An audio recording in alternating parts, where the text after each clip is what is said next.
Hi everyone, my name's Vanessa, and today I'm going to be talking to you about how biopolitics makes babies. Let's start with the definition of biopolitics.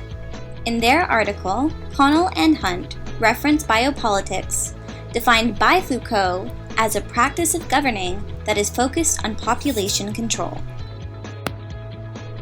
In The Handmaid's Tale, Margaret Atwood depicts the Republic of Gilead, in which biopolitics controls almost every aspect of Offred's life.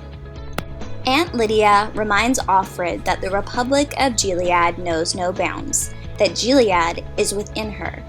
In other words, Gilead's reproductive regulations are enforced not only by mandatory reproductive labor and militant government agents like Aunt Lydia, but also by the handmaids themselves. That is, the handmaids police one another as well as regulate their own behavior to avoid extreme punishments in the form of involuntary surgical mutilation and sometimes even death. They use state-mandated language to avoid being suspected of non-compliance with their role as handmaids. They are the invisible, fertile women, forced to bear children for the wives and the commanders.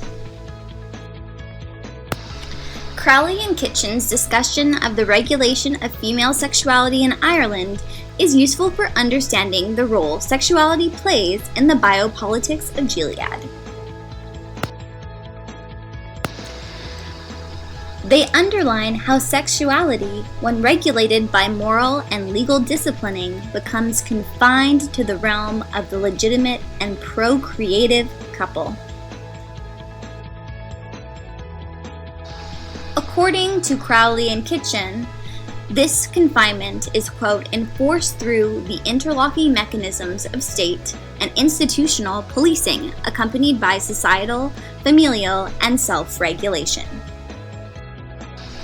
The result of confining sexuality to the legitimate procreative couple is a world like we see in The Handmaid's Tale. Though an extreme example, Atwood makes explicit what it means to live in a society where biopolitics has absolute control over reproduction. As discussed by Miller, quote, if national love is framed as a relationship of reciprocity, where the nation promises its citizens the good life in exchange for their labor, for white women the service specifically required is their reproductive labor, end quote. Applying this logic to Gilead, the handmaids can stand in for what Miller calls whiteness, bodies that perpetuate the hegemony. And in exchange for offering citizens of Gilead the good, morally upright, and sexually pious life, what is expected of the handmaids in return is children. By regulating reproduction through legal and moral discourse, biopolitics makes babies.